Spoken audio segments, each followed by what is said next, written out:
जिसने वहां रात गुजारी वो सुबह तक जिंदा नहीं रहा। ये सिर्फ एक कहावत नहीं है, ये उस गांव की सच्चाई है जहां लोग रात को दरवाजों पर कीलें ठोक देते थे, सिर्फ इसलिए ताकि वो अंदर ना आ सके।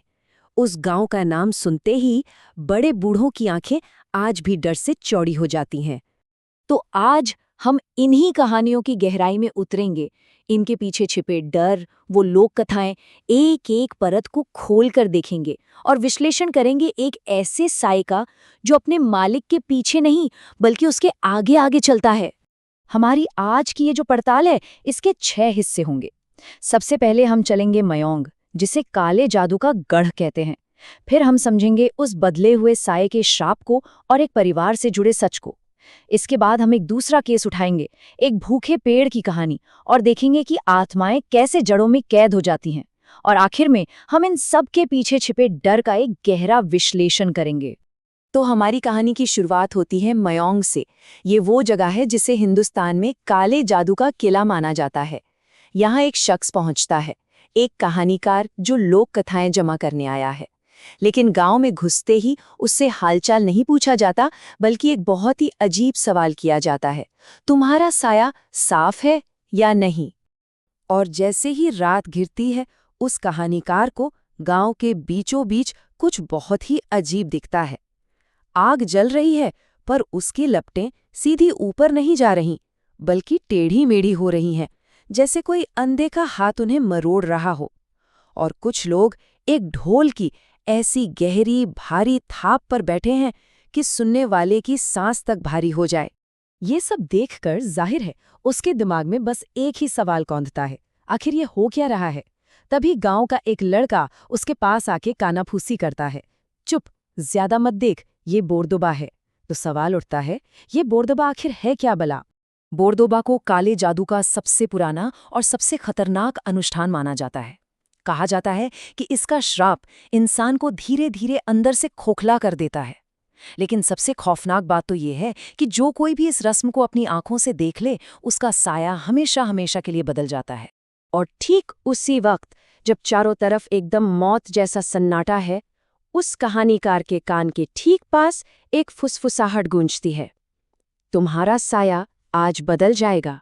बस यही वो पल था जब डर सिर्फ डर नहीं रहता, हकीकत बन जाता है।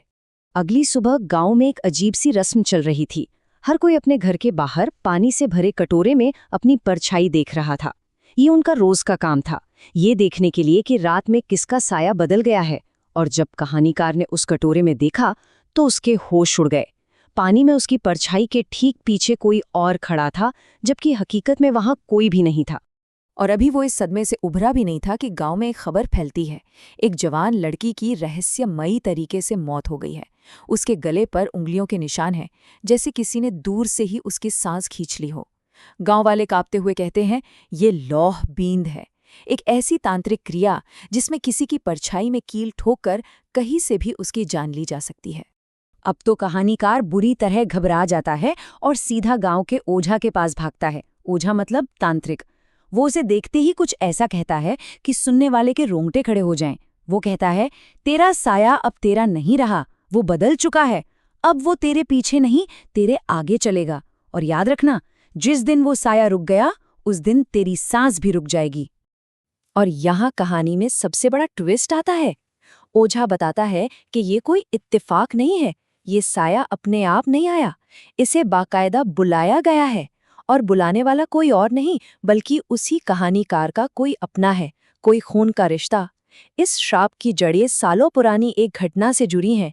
बात आज की नहीं बल्कि 20 साल पुरानी है।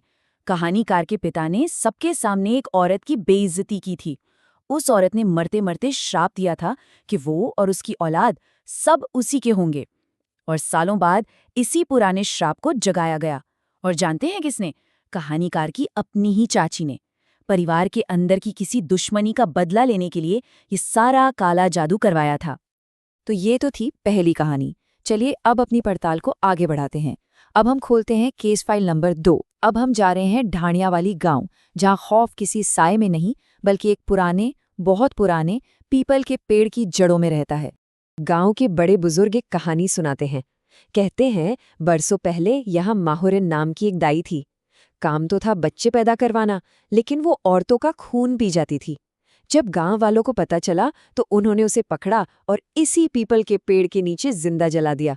और मरते मरते माहुरिन ने एक श्राप दिया, एक कसम खाई कि हर 7 साल में इस पेड़ को खून की बलि चाहिए होगी, और अगर किसी ने भी उसे रोकने की हिम्मत की तो वो उसकी सांसें ही छीन लेगी। कहानी और भी खौफनाक तब हो जाती है जब कुछ गांव वाले हिम्मत करके इस पेड़ को काटने की कोशिश करते हैं। लेकिन होता क्या है, वो पेड़ एक एक करके उन सबको अपनी जड़ों में जिंदा खींच लेता है, क्योंकि एक पुरानी कसम तोड़ी गई थी और अब वो प्राचीन बुराई किसी को बख्शने के मूड में नहीं थी। तो सवाल यह है कि इस पेड़ में इतनी ताकत आई कहाँ से? देखिए, असल कहानी कुछ और है। इस पेड़ की जड़ों में एक तांत्रिक की आत्मा कैद है, जिसे गांव वालों ने ही मिलकर धोखे से मार डाला था। और 40 साल पुरानी कसम थी कि कोई इस पेड़ को छुएगा नहीं। जब गांव वालों ने वो कसम तोड़ी और पेड़ पर कुल्हाड़ी चलाई, तो उस तांत्रिक की आत्मा को अपना बदला लेने का मौका मिल गया। अब जो भी उस पेड़ को नुकसान पहुंचाता है, वो उसे अपनी जड़ों में हमेशा के लिए कैद कर लेती है। तो अब हमने ये दोनों किस्से सुन लिए, एक साये का, दूसरा पेड़ का। अब वक्त है इन कहानियों के पीछे छिपे डर को समझने का, उसका विश्लेषण करने का। क्योंकि देखिए, ये सिर्फ डरावनी कहानियां नहीं हैं, ये हमें ग्रामीण भारत के विश्वासों, उनके सामाजिक डर के बारे में बहुत कुछ सिखाती हैं। अगर हम इन दोनों मामलों को देखें तो डर की वजहें बिल्कुल अलग हैं। एक तरफ है काली छाया, जो एक निजी बेइज्जती और धोखे से पैदा हुई है। उसका मकसद क्या है? पीढ़ी दर पीढ़ी बदला लेना। दूसरी तरफ है पेड़ की आत्मा, जो पूरे समाज के अन्याय का नतीजा है। उसे सिर्फ बदला नहीं चाहिए, उसे अपनी भूख भी मिटानी है। जब हम इन कहानियों की गहराई में जाते हैं तो कुछ बातें बार बार सामने आती हैं, जैसे कि पीढ़ी का श्राप। ये दिखाता है कि कैसे पुराने कर्मों का फल आने वाली पीढ़ियों को भुगतना पड़ता है। फिर है जगह की शक्ति, मतलब कुछ खास जगहें जैसे कोई गांव या कोई पेड़ अपने अंदर एक अजीब सी ऊर्जा समेटे रखते हैं। टूटी हुई कस्में या टैबू, ये हमें याद दिलाती हैं कि कुछ वादे और नियम तोड़ने का अंजाम कितना भयानक हो सकता है। एक और दिलचस्प बात है आत्मा का कॉन्सेप्ट, कि हमारा शरीर अलग है और हमारी रूह या साया अलग, और उस पर भी हमला किया जा सकता है। और आखिर में गांव का न्याय, जहां लोग कानून अपने हाथ में ले लेते हैं, जैसे माहुरिन को जला दिया, और अक्सर यही काम एक और बड़े डर को जन्म दे देता है। तो इन सब के बाद हमारे सामने एक बहुत बड़ा सवाल आके खड़ा हो जाता है, इन कहानियों में असली मॉन्स्टर कौन है? वो साया या वो पेड़ की आत्मा, या फिर वो इंसान जिनके धोखे, लालच और नाइंसाफी ने इन ताकतों को पैदा किया? शायद असली खौफ उन जड़ों या सायों में नहीं, बल्कि हम इंसानों के ही मन के अंधेरे कोनों में छिपा बैठा है।